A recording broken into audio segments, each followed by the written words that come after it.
કેમ છો વિદ્યાર્થી મિત્રો? આશા રાખું છું કે તમે સારા જશો.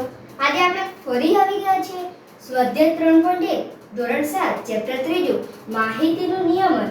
એના જે દાખલા નંબર 7 અને 8 છે તે લઈને. તો એના પહેલા હું તમને કહી દઉં કે તમે જો આના આગળના બંને ચેપ્ટરોની વિડીયો ન જોઈ હોય તો અમારી ચેનલ પર જઈને જોઈ શકો છો.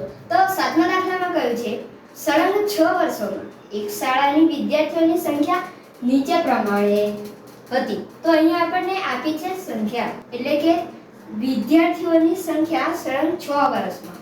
તો અહીંયા પહેલું વર્ષ, બીજું, ત્રીજું, ચોથું, પાંચમું અને છઠ્ઠું.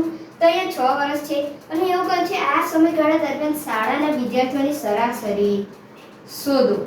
તો અહીંયા આ સમયગાળા દરમિયાન શાળાના વિદ્યાર્થીઓની સરાસરી શોધવાની કહી છે. તો સરાસરીનું સૂત્ર લખીએ કે અહીંયા વિદ્યાર્થીઓની સંખ્યા છે તો કુલ વિદ્યાર્થીઓની સંખ્યાનો સરવાળો અને એના છેદમાં કુલ વર્ષ. તો અહીંયા લખીએ કુલ વર્ષ. તો હવે અહીંયા કુલ વિદ્યાર્થીઓની સંખ્યાનો સરવાળો કર્યું છે. તો અહીંયા વિદ્યાર્થીઓ આપ્યા છે તો તે લખી લઈએ 1555, 1670, 1750, 1750, 2013 એટલે 2013, પછી 2540, 2540, 2820 અને એના છેદમાં અહીંયા કુલ વર્ષ આપ્યા છે. તો કુલ વર્ષ અહીંયા આપણને કહ્યું છે કે સળંગ 6 વર્ષ. સળંગ 6 વર્ષ. તો અહીંયા કુલ વર્ષ આપણે અહીંયા એના છેદમાં 6 લખી લઈશું.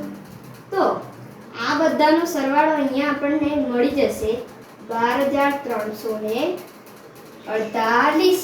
તો અહીંયા આ બધાનો સરવાળો આપણને મળી ગયો 12348 અને એના છેદમાં અહીંયા 6 વર્ષ આપ્યા છે.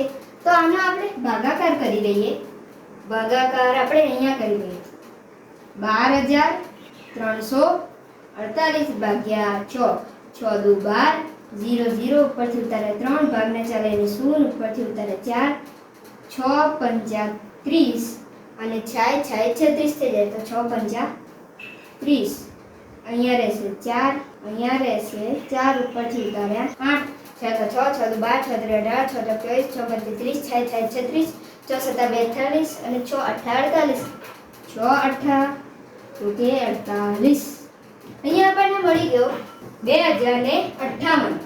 તો અહીંયા આપણો જવાબ આવી ગયો 2058. તો અહીંયા આપણે કહી શકીએ કે સળંગ 6 વર્ષમાં આપણને અહીંયા પૂછ્યું હતું કે સળંગ 6 વર્ષમાં એક શાળાની વિદ્યાર્થીઓની સંખ્યા નીચે પ્રમાણે હતી અને તેમાંથી કહ્યું હતું કે આ સમયગાળા દરમિયાન શાળાની વિદ્યાર્થીઓની સરાસરી શોધો. તો અહીંયા આપણે સરાસરી મળી ગઈ છે 2058. તો અહીંયા આપણો 7મો દાખલો પૂરો થાય છે. આ તમારી નોંધ નોંધાવી લો. હવે જોઈએ આપણે દાખલા નંબર 8નો.